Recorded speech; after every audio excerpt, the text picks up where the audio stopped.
Morning, Blue Water, and welcome to the Blue Water Backstage Podcast. My name's Tim. I'm one of the pastors at Blue Water Church in Sarnia, Ontario, and with me, as always, is my good friend and fellow pastor, Scott Stevenson.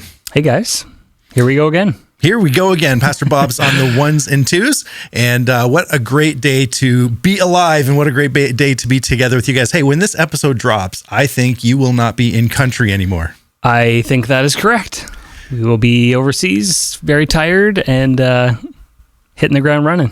Yeah, tell us a little bit about what you guys have going on. We'll keep things vague. We've talked about this at church, pretty openly. But once we put things on the internet, we need to be a little bit careful. So we'll stay vague. But tell us what you guys are doing.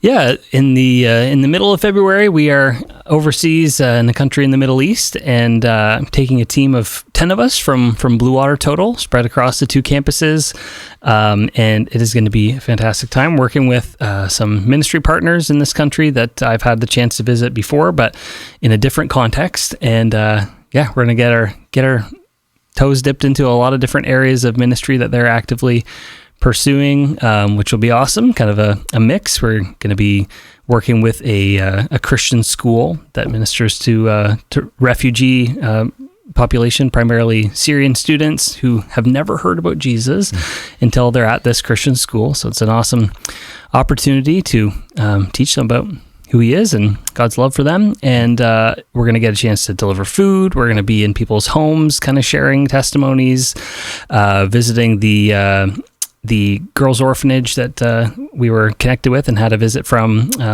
Kareem, who runs that place recently as well. And we get to partner together. Our team's going to do some worship on Sunday morning, and I'll have a chance to preach, and everything in between. Really excited about it. Are you doing the preaching by translation? Yes. And so the funniest part about that, well, two things. Whenever I say my name in an Arab-speaking country, people giggle because my name sounds a lot like shut up in Arabic. So people say, hey, what's your name? And I say, shut up. And second thing is, to them, you're not preaching if you're not yelling. Oh. That's not my typical MO. That's not your style. Here at Blue Water. So I've tried to yell over there. Yep. What I think is yelling is still not yelling. So I'll be talking like this, and then the translator says the exact same thing at 4 times the volume, waving their arms. And it feels a little funny, but anyway. That's fantastic. I feel like you almost need to make a joke about it at the beginning so that they know it. You're North American, and this is kind of normal for us. Yeah, we don't yell. Yeah, that's right. Quite the same way. Some of us don't yell. Some of us. Well, we are really glad that you're here. And listen, if you are listening to this the week that it drops, then by all means, please take a minute and stop, even push pause right now, and pray for Scott and the team. Pray for safety as they travel. Pray that they would be able to speak clearly the gospel message. Pray that these children that they're working with would hear the message, and that the Lord would open their hearts and they would respond to the gospel. And we would love for this to be not just a fun trip. And I've heard a little bit about what you guys are doing, and it's not going to be just a fun trip. I'm not sure fun was baked into it'll be what busy. You guys are looking to do, but so if you would just take a minute and pray for everybody, and we would appreciate that. Yeah, it means a lot. Yeah, well, today we are jumping into one of the parables that Jesus told in the book of Matthew. And this one is one of the more challenging ones to our sensibilities, I think, once we start looking at it. Like, do you find the same feeling that I do, where you come to the text and you're like, that doesn't hit me quite squarely, when I read it? Yeah, something kind of rubs against us in a certain way with this. And again, I keep coming back to this thought, like, the parables are so simple. Yeah. The Bible is simple, really. Mm-hmm. It's not, it's simple, but it's difficult. That's the thing. It's not simplistic. These truths are plain. Yeah. And yet this is so hard to practice. That's the thing, right? It's not hard to understand. It's so hard to practice. That is true. Well, do you want me to read it, or do you want to read it? Yeah, I have it here. I can read it. This is the parable of the unmerciful or unforgiving servant in Matthew 18. It says this: Then Peter came up and said to him, Lord, how often will my brother sin against me and I forgive him? As many as 7 times? Jesus said to him, I do not say to you 7 times, but 77 times. Or your translation might say 70 times 7, which we'll talk about. Therefore, the kingdom of heaven may be compared to a king who wished to settle accounts with his servants. When he began to settle, one was brought to him who owed him 10,000 talents. And since he could not pay, his master ordered him to be sold with his wife and children and all that he had, and payment to be made. So the servant fell on his knees, imploring him, 'Have patience with me, and I will pay you everything.'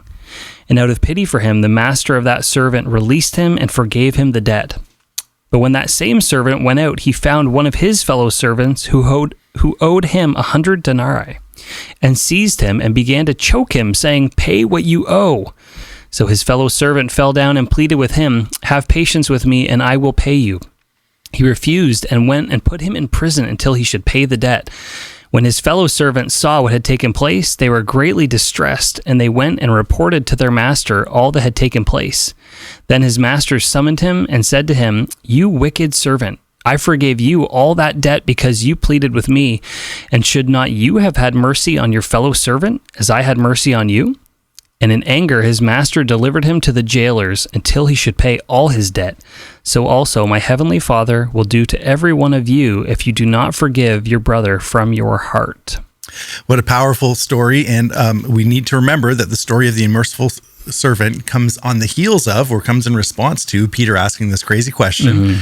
Hey, Lord, should I forgive someone 7 times? Yeah. Which he's, like we said on Sunday, like he's looking for a pat on the back, right? Yeah. That he's going above and beyond what was expected in that Jewish culture, in the teaching of the rabbis at the time, and Jesus just flips that around on him. Yeah, that's right. Anyone that didn't tune in on Sunday or didn't hear us on Sunday, the rabbis, there were some rabbis that said, forgive someone 1 time and then not again. Some rabbis, you forgive them 2 times.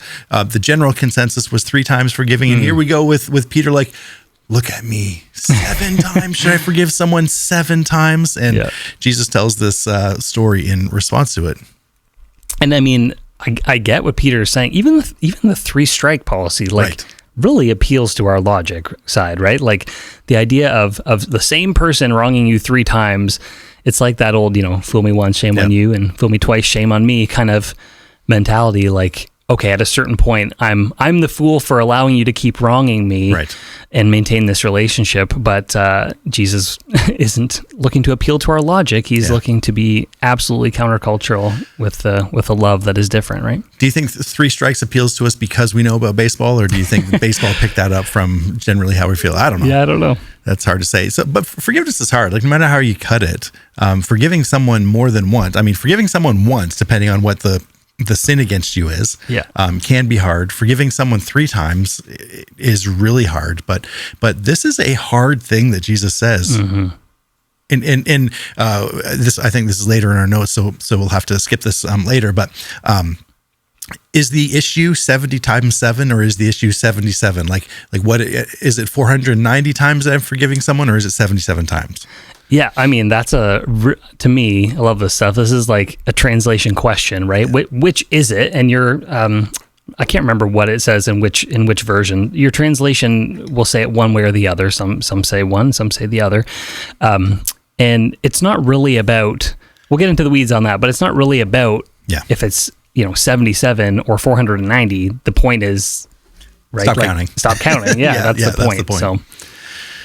Why do you think forgiveness is so hard for us? Oh man. Well, there's levels to it, right? Like in my house, if one of my daughters hops in the shower before the other, that's like a grievous offense, right? It? Like there might have been an order to who should have gone first. And so like sometimes we're pursuing forgiveness, or someone is asking forgiveness for an offense that is quite minor. Then it's not very hard, right? Especially if they're sorry. That's not hard really at all, or it shouldn't be, certainly. Right. It's a lot different when we've been hurt deeply. Yeah. It's way different if they're not even sorry. Yeah. And we can get to that too. But ultimately, why don't we want to? Something in us feels we have been so offended, and we're so important that this is such a big deal, right? And usually I tend to think the way someone's hurt me is more significant than I may have ever hurt anyone else, or I might have hurt them in this situation. Yeah. Where do you think that spirit comes from, that we think like that? I think you're right. I think that, culturally speaking, we have adopted very strongly this idea of the priority of the individual. And really that's baked out from it's the natural repercussions of a Christian worldview where every person has dignity and value and worth because we are all made in the image and likeness of God. However, if you stretch that to the end of its tether and then you go a little farther, you end up where we have ended up where, man, I just think that we all think we're little gods. And how dare someone wrong me in this way? And the ancients who understood the divine a little better than we understand the divine, if someone offended the divine sensibility, then that would be like, drop the gloves. It's time to go, right? Yeah. We're going to take care of this right now.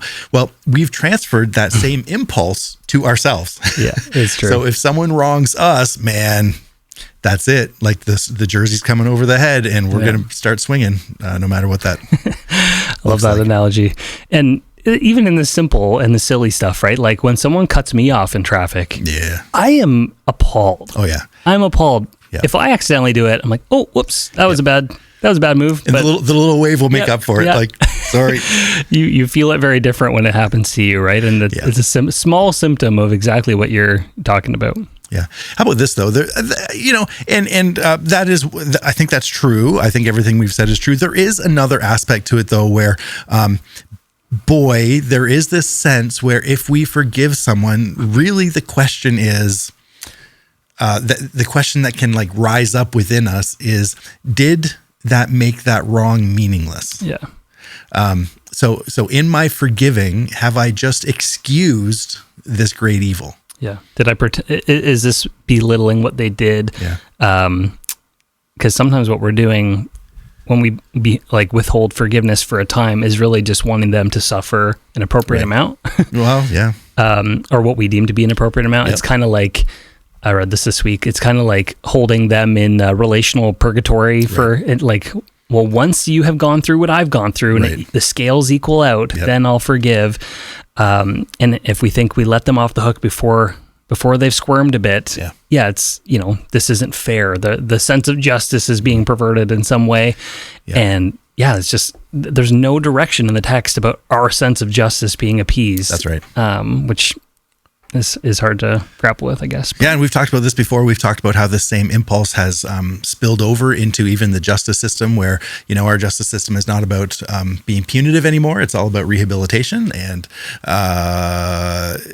what that has led to is, one of the unintended consequences is that we think we need to get justice now. So the riots in the streets, the buildings that are, that were burned a couple summers ago, and all of it, like, we need to make sure we have justice now because we have been wronged. There has been an error, and we really struggle to do what this text is really implying, that as far as the justice side of it, you can leave that up to God. Yep. It's okay. We are not good gods. God is a good God. Yep. And a lot of times we miss that we really do need to leave that justice up to him, and he will take care of it, either here or there. You know what I'm saying? Yeah. We can entrust ourselves to the one who judges justly. That's right. And that's hard to do, but that's what we ought to do. Absolutely. It is. So that's a bit about what justice, or what forgiveness is. We do need to be a little bit careful, and we talked about this on Sunday, but it would benefit us, I think, to take a little bit of time to flesh out what forgiveness doesn't look like. Yeah. Because there's some things that we're distinctly not saying. And in connection to that, there's some people who will twist the idea of forgiveness in order to make it something that it shouldn't be. Talk to us about that. Yeah, I mean, this could look like all kinds of things, depending on the nature of the offense, right? But something that comes to mind for me is like when crime has been committed, like when someone has not just cut in front of you, in the line at Starbucks, but like a serious crime has been committed. No one is saying, or should be saying, that there aren't still consequences for sin against someone, right? Forgiveness can exist within that, certainly, but that doesn't mean that there aren't legal ramifications. Like if someone has just done something horrible that is obviously a crime, or has abused you in some capacity, being Christian does not mean not calling the police, right? Right? Or staying in an abusive situation or relationship or anything like that, or excusing someone of murder. Like they still may be, get the full extent of the law towards them, and we believe in the justice system, right? But forgiveness can exist within that as well. Would you say? Absolutely. I was following one of these true crime things last summer. There was a number of summers ago, 3 or 4 summers ago, I think there was this. Actually, it wasn't in the summer. It doesn't matter. There's this horrible situation in Idaho where someone snuck into a dorm house and killed, I think there was like 8 students that were living in the house and killed 4 of them or something like that. And just a horrible, horrible situation. And one of those families at the trial stood up and said, we forgive the person, we forgive the perpetrator. Yeah. The others could not understand that. Some people would hate that, right? Exactly. One of those families is free, right? The other one is still enslaved to the unforgiveness. However, to your point, just because the family forgave that individual does not mean that the government doesn't bear the sword for nothing, right? That's right. So the government should still do their job, their God-ordained job. And that is what should happen, even though forgiveness is extended on behalf of that family there. Wow. Yeah, that's a powerful example. And like, even outside the legal system, this is just Bible. Like, even in the forgiveness of God, there's always still consequences to our sin, right? Like God forgives David, and it means the loss of his son. Like there's all kinds of examples like that, right? Moses doesn't get to enter the promised land. That doesn't mean he doesn't experience the forgiveness of God, but there's still natural consequences to our sin, and that's part of the deal. Do you think in some way we believe if we forgive someone, like the debt goes unpaid, like it's not right because they haven't, they haven't been held to account in some way, or? Yeah. So again, here's where we set ourselves up as little gods. No, that is distinctly not the case. If you follow the story, and again, we don't want to get lost in the weeds too much with this story, but just because the king forgave that servant doesn't mean that the debt just vanished. Right. That debt still had to be paid. And just because, even though David's child died because of David's wickedness, the ultimate punishment for that was paid out on Christ. Right. Christ actually paid for that. And the beauty of the situation is that, Moses struck the rock and he couldn't enter the promised land because of that. However, on the Mount of Transfiguration, that's right, inside the promised land, there's Moses. Yep. So in the life to come, because of Christ, in Christ, there is forgiveness, and we can experience that. And man, that's such a powerful story. I think I got going. What was your question? Did I forget your question? No, that's bang on. Like the debt isn't unpaid. It's just, you didn't have to pay it, which is a wild thing. But like justice has been satisfied. Yeah. We don't have to squirm over that. Yeah. It's just hard for us because we want it poured out visibly, tangibly on the person who's wronged us, and it's been poured out on Christ. Yep. The thing that I think is so interesting is we talk about cancel culture all the time. Yeah. I feel like that wave has kind of died down. We've stopped talking about that a little bit now because it's become so regular. I was just like going to say that. Yeah. Everywhere all the time. Doesn't even surprise us. Like that pastor who's connected to ICE, not surprised at all that they found him, tracked him down, and want to ruin his life. That's just how the world works now. But this is so radically countercultural, this forgiveness, because what I think you see a lot is, if we're honest, people have a new group of friends and often a new church every couple years. Wow. Because, people are going to hurt us, and it's only a matter of time till your friends or your pastor or your church family offends your sensibilities in some way. And without knowing we have adopted cancel culture, we live that out by just finding a new group. And if you're always moving friend groups every 2 or 3 years, or every 2 or 3 years you're in a new church, this can be a symptom of actually just unforgiveness. Man, that is hard to hear, but I think you're nailing that on the head. And in a town like Sarnia, it doesn't take very long before you're having to, hit the outskirts of Sarnia before before you find a church that. Then you move to a new city. That fits for you, that is. Yeah. I think you're right. And what is the result, or what is the cause of that? And of course, we're all going to, naturally speaking, unless someone speaks a hard word to us, unless someone loves us enough to actually speak a hard word, and unless we're able to receive that from from someone who loves us, we're just going to bounce and we're going to blame someone else. Yeah. I've heard recently someone said, I think this is right, that most church hurt is not genuine so much as it is, someone either said or did something hard in order to help them, and it wasn't received. And so it gets filed under the category of church hurt when it probably shouldn't go in that category. Yeah, and I'm not saying at all there's never a good reason to leave a church. Right. Obviously, we know that. Yep. And I'm not saying people can't really hurt you and it can be awful, but I think unforgiveness in that way can lead to people feeling lonely and disconnected and without a church home, when sometimes it might just be better to fertilize the grass where you are and do the hard thing than, go somewhere where you think it's greener in friends or in relationships. And anyway. Courageous conversations are not the norm.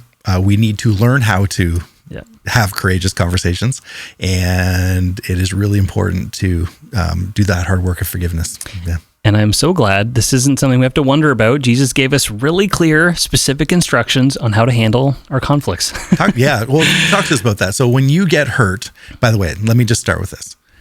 Do you have a time that can come to your mind right away where you're like, man, I was really hurt and I had to extend this forgiveness in ways that I did not want to? Oh yeah.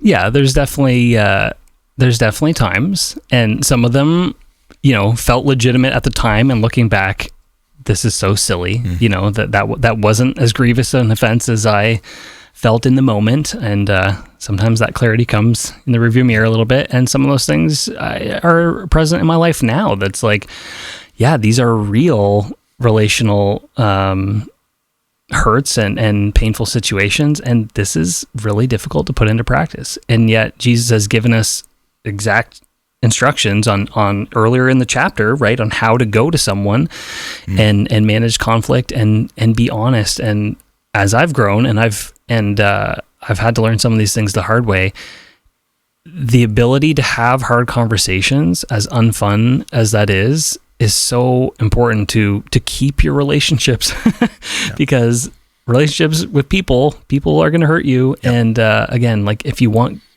good friendships, if you want meaningful work relationships, if you want a healthy church family situation or family, that's probably the biggest one for so many of us, right? Like, you have to be willing to do this or you're just going to lose it. Yeah.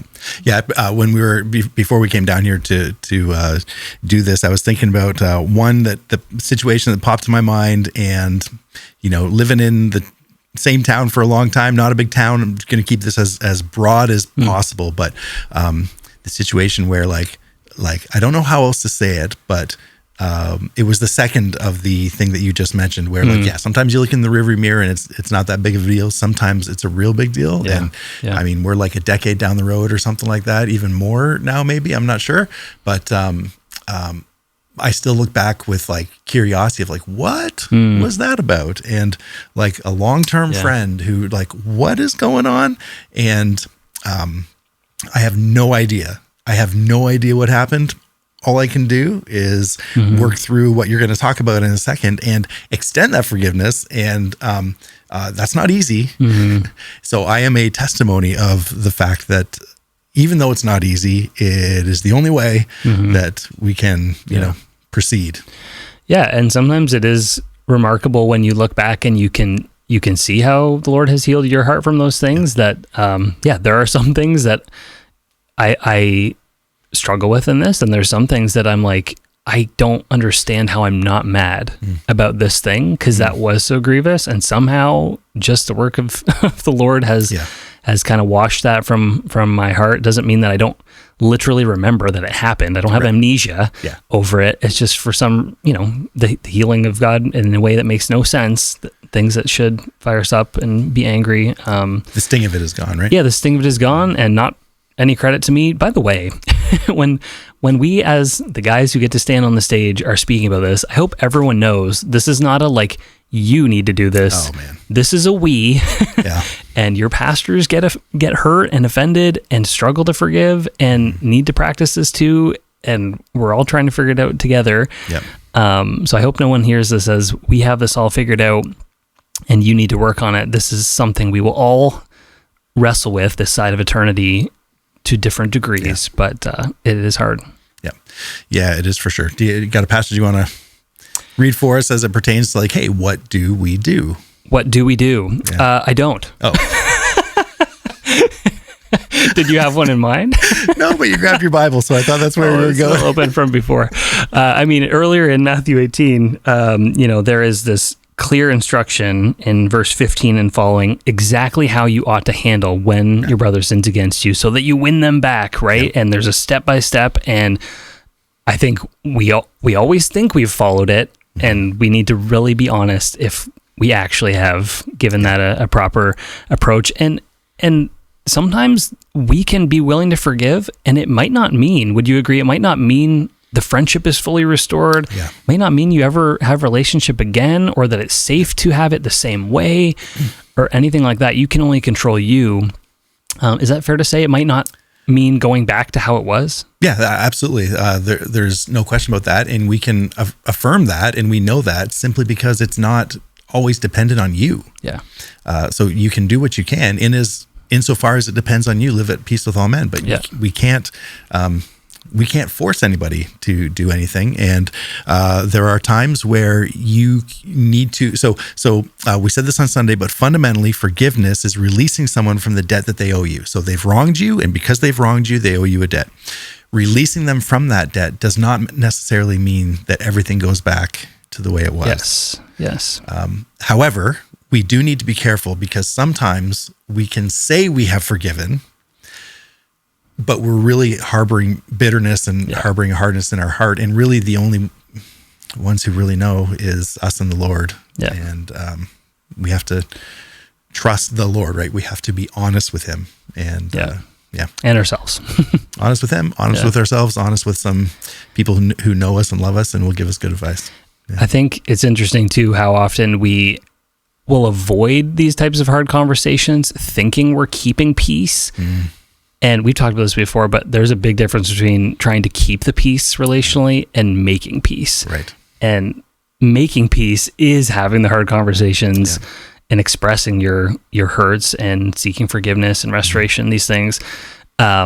Keeping the peace that would be too hard. I'm going to suffer through it, or let's just push this under the rug. Exactly. Which seems easier and is never better long term. But anyway. I've said this many, many times. I'm convinced there's two types of people. There's bulls and there's turtles. And the bulls are the type of people who you never wonder what they think. The turtles are the people they withdraw in the conflict and they sweep it under the rug. And when two bulls get married to each other, especially, it's explosive, but you never wonder what's going on. When two turtles get married and, have a family, there's just... everything seems peaceful, but that rug can only hold up so much stuff that's swept under it. And eventually, if you're not careful, if you're not godly, you will, it'll explode. Yeah. Same thing with two bulls. If you handle that in a godly way, it can be fantastic. If you don't, it's terrible. It's super dangerous when a turtle and a bull marry each other because one is withdrawing, and the other one is powering up. And to the exact point you just made, if the turtle is not courageous enough to call the bull on their nonsense, which is the primary role of the spouse. The primary role of your spouse in your life is to tell you when you're being silly. And when a turtle just withdraws, if they're not willing to be godly and have a hard conversation, what they are doing, and I'm convinced they are responsible for this before the Lord, is they're creating a monster. Yeah, one of those situations isn't easier than the other. They're just different. Yep. Yeah, like we should call this podcast maybe A Turtle and a Bull. Talk about these things, or what? We may have a new name. In our house, we are both turtles, and it becomes a battle of, I think we've probably only ever had like half of a fight in 12 or 13 years, right? But no, I'm just kidding. But it's who can be quiet the hardest. And that isn't better than yelling at each other. Yeah. They're just different. And we have to figure out, like, know thyself and learn together, or in any of your relationships outside of marriage too, know thyself and learn how do I tend to handle this, and what do I need to do here to do this in a godly way? Yep. Yeah, you guys are, yeah. To hear you identify as two turtles, that's great. Val and I are like two bull moose. We lock horns immediately, and it doesn't take much to throw down. Yeah. Now, it seems like the same people, like it's usually two of the same. I know way more couples that are two of the same than a turtle and a bull together, but anyway. Yeah. So when forgiveness is hard, yes, Matthew 18 comes into play. One of the things and by the way, I was going to mention, I do not get very many calls for the church to not intervene, but to have a part in, restoring relationships. But that's clearly what Matthew 18 says. I was going to say insinuates. It doesn't insinuate it. It says it.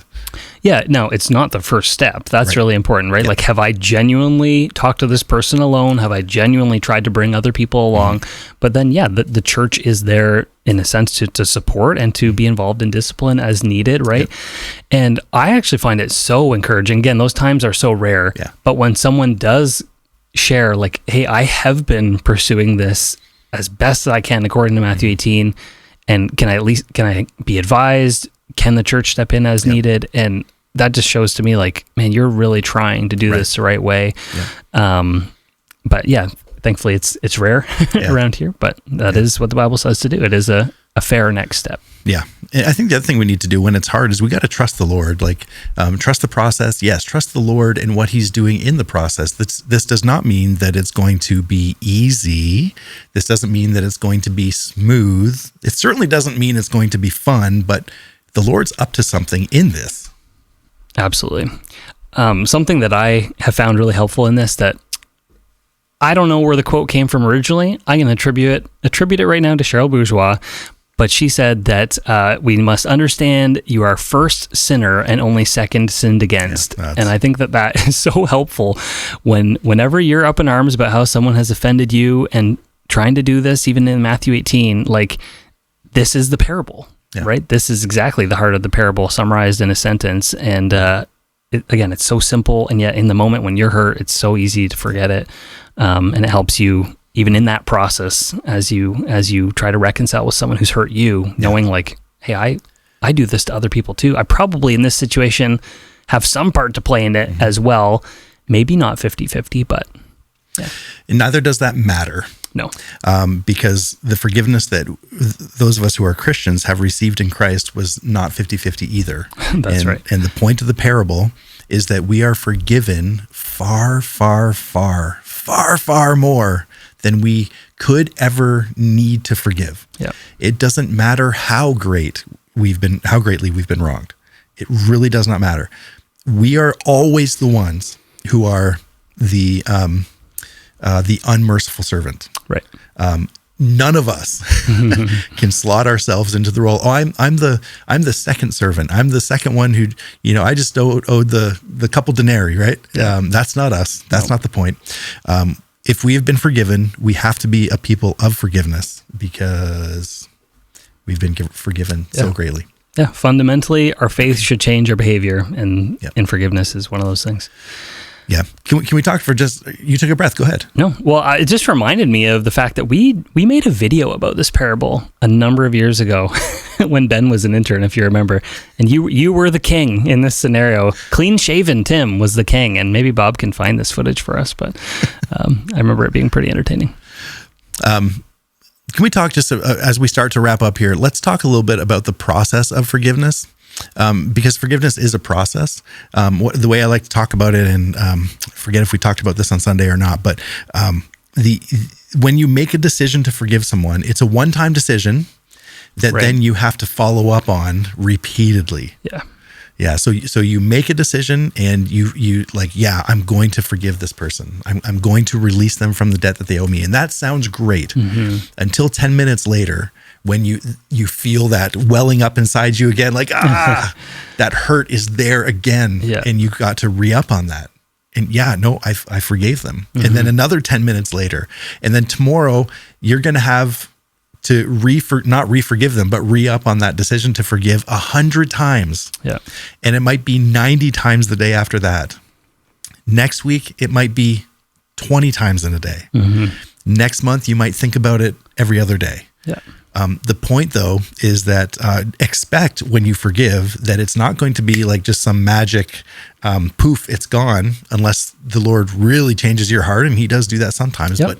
But generally speaking, forgiveness is a process, much like sanctification is a process.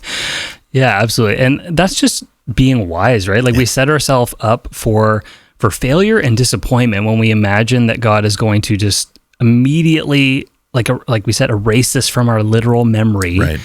and get rid of it. And like with fear and worry and temptation and all these things, a lot of the time we are giving things to God and then reeling them right back in. Right. And yeah, this is going to be a continual thing. And again, like, know yourself, be honest. My heart is still a mess, Lord. I still need it, and just continue to do that.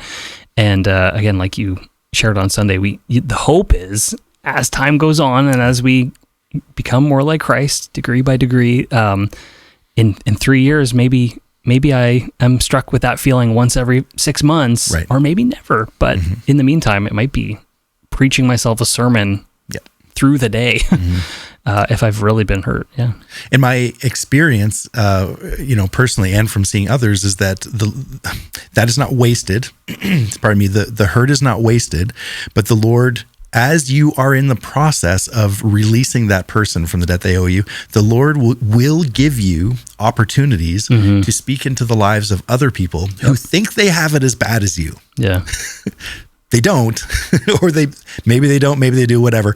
But they think their hurt is worse than yours. Often it's not, but you will be able to speak grace and truth and life into that person.